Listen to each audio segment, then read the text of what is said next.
British sovereign territory has been invaded by Argentina. The government has now decided that a large task force will sail as soon as all preparations are complete. 3 days after the invasion, a hastily assembled fleet, the largest since World War II, sailed from Britain.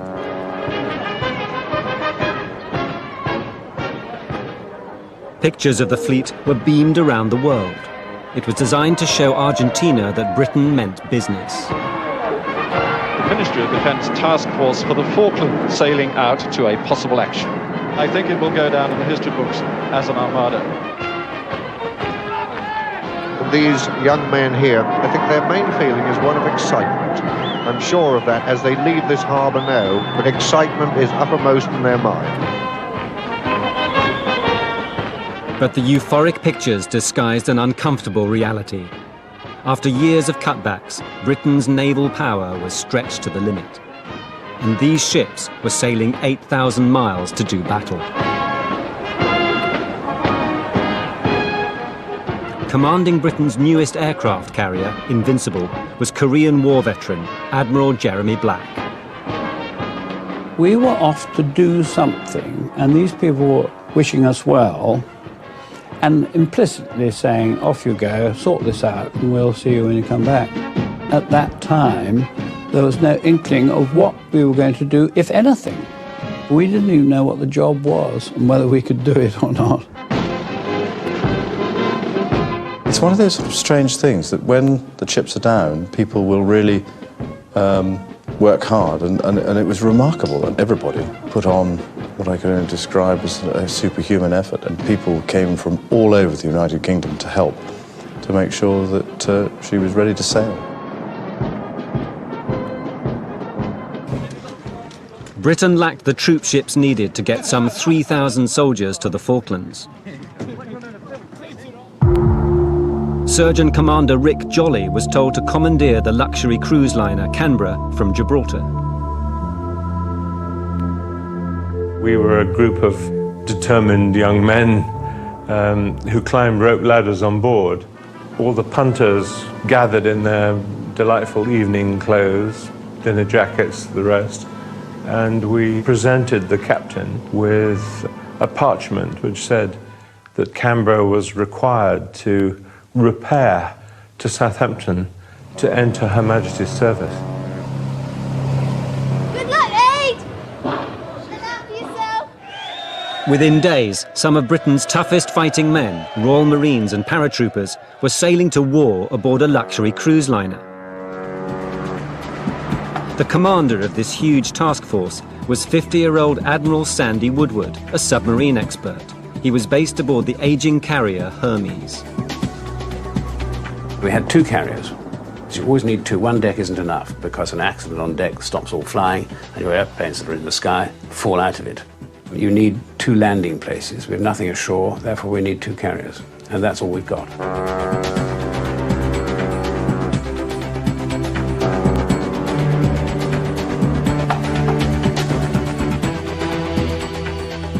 But within an hour of leaving port, the carrier Invincible hit serious mechanical problems.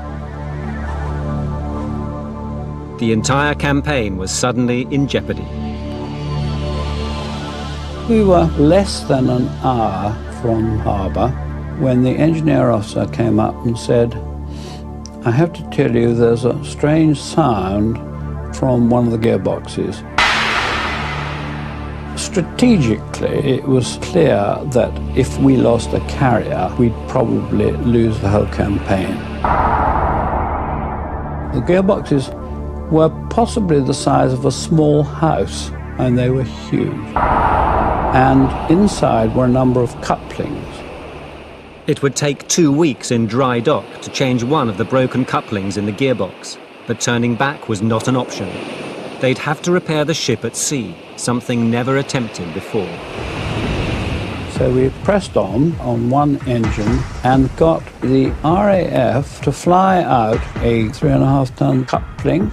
The pilot had never landed in a ship in his life before. Then it had to get down to the gear room, which was 8 decks down. So that was no mean feat for the next 14 days. night and day. They worked taking out the old coupling and putting in a new one while we were on one engine and flying. It was a huge feat. To the outside world, all was well with the task force. The Navy kept the breakdown a closely guarded secret, even from the War Cabinet in London.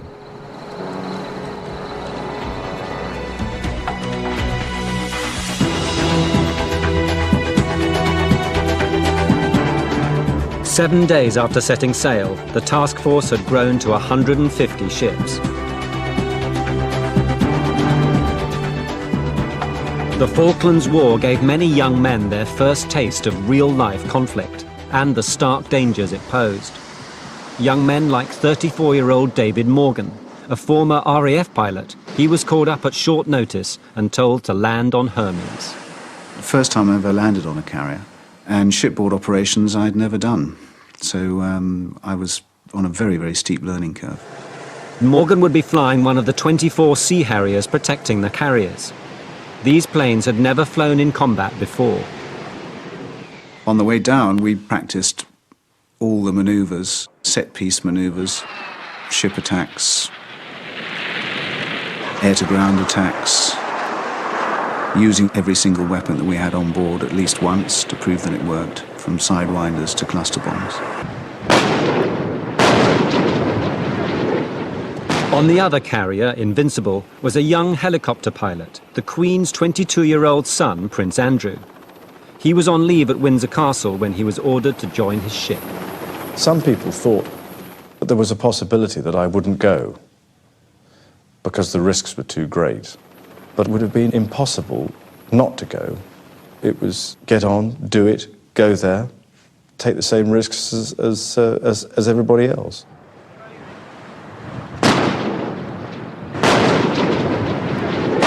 The thousands of men aboard the Canberra knew they'd be making an amphibious assault on the islands. With the odds heavily stacked against them, constant training was essential.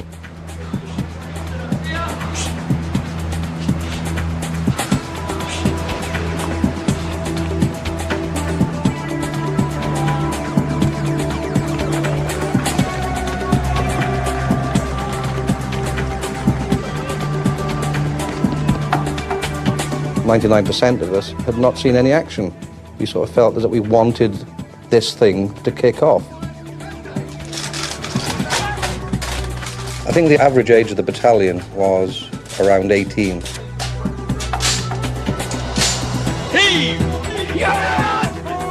So I think it was a naivety and it was a sort of a youthful eagerness to charge off into battle.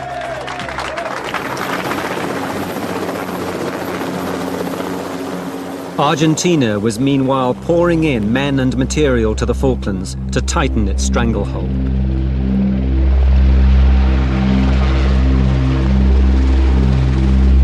Signals intercepted by British intelligence showed more than 10,000 troops had landed. They were determined to turn the Falklands into another Argentine province. Cars were made to drive on the right. Stanley's only school was ordered to teach Argentine history. It was closed when teachers refused. All commercial flights were halted. Locals became prisoners on their own island.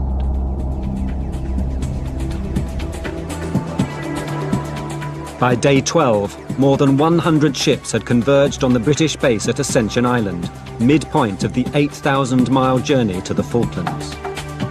Limping behind the main fleet, the carrier Invincible, still on one engine. I was still just on one shaft. I finally finished the job in Ascension. But there was no plan for retaking the islands and dislodging a well-entrenched enemy. Sandy Woodward held an emergency meeting of his senior officers to thrash out a strategy. The prognosis was poor. Our only interceptor, the Sea Harrier, we only had 24 of them against a frontline air force of, as far as we knew, more than 100, so we had to inflict a sort of 6-7 to 1 attrition rate on the opposition, which isn't something you would dream of planning on. And for instance, wasn't what we achieved in the Battle of Britain. and once these 24 have gone, we have no more Sea Harriers. The Americans were even trying to say, would we like one of their aircraft carriers? But it wasn't a practical proposition, because you can't just charge on board and run an aircraft carrier with your own people. You've got to get the Americans to run it for you. Lack of carriers and aircraft weren't the only problems. Woodward didn't have enough amphibious ships to land his men. Intrepid, the second amphibious command ship, couldn't be down in the Falklands before the 16th of May. So you must have the two command ships in case one is hit. We can't land before then. You can say it's going to be good, indeed you do, to encourage your people. But in your heart of hearts you say, well, I don't know. But the tradition of the Navy is you go forward whether you think you're going to survive it or not.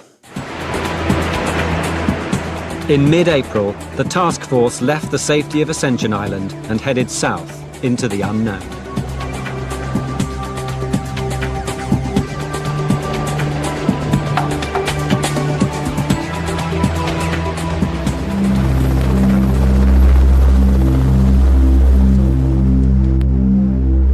As the fleet closed on the Falklands, an Argentine 707 passenger jet packed with intelligence equipment flew over to assess its size.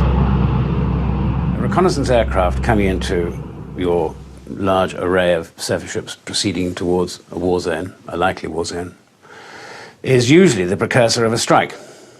That's what you send them for.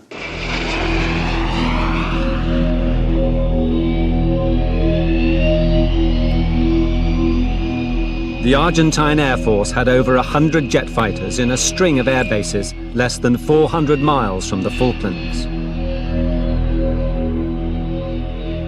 The Argentines had another advantage. With Port Stanley Airport under their control, they could easily launch devastating attacks on the British fleet. Woodward had to strike first and destroy the runway. The main object of any raid on Stanley Airfield was to stop it being used as an aircraft carrier well up front, to disrupt the runway so that it was not going to be usable for a good period by fast jets. To slow the Argentine build-up, Britain declared a 200-mile exclusion zone around the Falklands and warned Argentina that its ships would be targets if they sailed inside it. On April the 30th, after 4 weeks at sea, the task force crossed into the zone.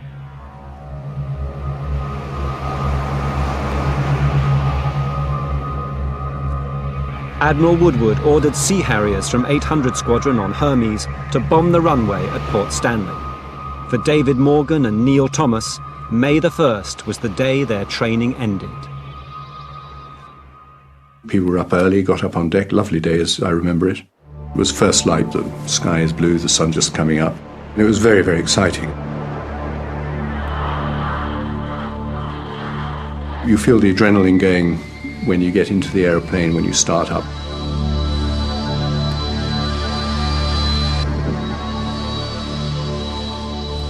I was flying number 2 to the boss of 800, and I'd actually worked out the number 2 position was going to be the safest. We all thought the boss was probably going to get shot.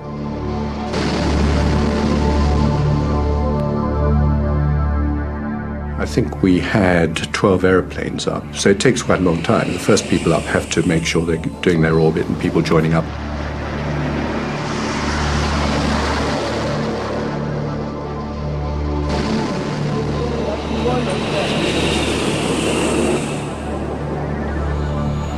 I went past quite fast, actually. I went past at about 610 knots. And saw 2 plumes of smoke, and that was about it. 30 seconds later, the second wave roared in.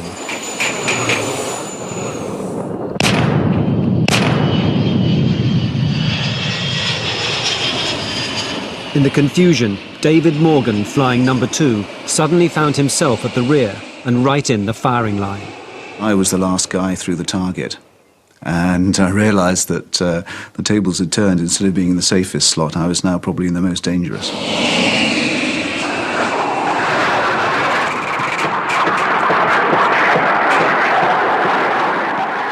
I saw a huge carpet of explosions over the airfield. I then realised that it was tracer and anti-aircraft fire from the airfield. I pulled up to a couple of 100 feet to release the cluster bombs so that they fused. There was a huge explosion, and everything started vibrating like mad. I'd been hit. I realised I'd been hit, didn't know where. I ran down the beach very low, low as I could, the aircraft still vibrating like mad. Got out to sea. I got another Air Force guy, Ted Ball, to come up and have a look at me on the way back to Hermes, and he said, yep, you've definitely got damage to the tail area.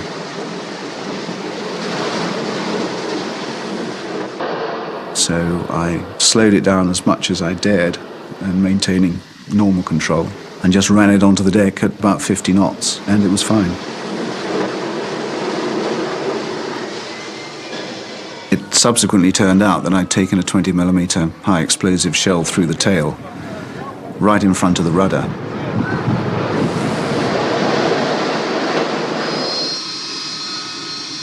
The results of the raid were disappointing.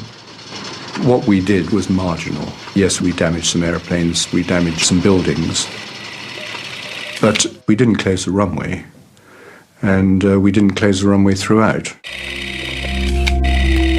Cameras aboard Thomas's plane revealed the runway was damaged, enough to prevent the Argentines landing jet fighters. But British commanders didn't know if it was enough to stop supply flights by C-130 transport planes. When we saw the actual damage, and the Air Force said the pilots could still land with the C-130s, I felt very calm. I got really angry with the press in Buenos Aires that said the airport hadn't been damaged. I said now the English will come, so the orders were to carry out a masking job, which the Air Force personnel did with great skill to make the English believe the airport was more damaged than it actually had been. The attack on Stanley was designed to show the task force meant business. With the smoke still clearing, Admiral Woodward telephoned his opponent, General Menendez at Government House, inviting him to surrender. Sandy Woodward called very early after the first attack. Perhaps he thought we had enough. We didn't reply. This is not a bad time for him to say, OK, we've got the message. You've sent the whole lot. You're here, and you're going to do us a serious damage. And we'd like to stop the war before anybody else gets killed. You must give your opportunity to the opposition to stop. Later, during the second attack, he called again. I couldn't talk to him because an admiral picked up the call and very angrily told him that if he wanted, he could send a helicopter piloted by the Little Prince.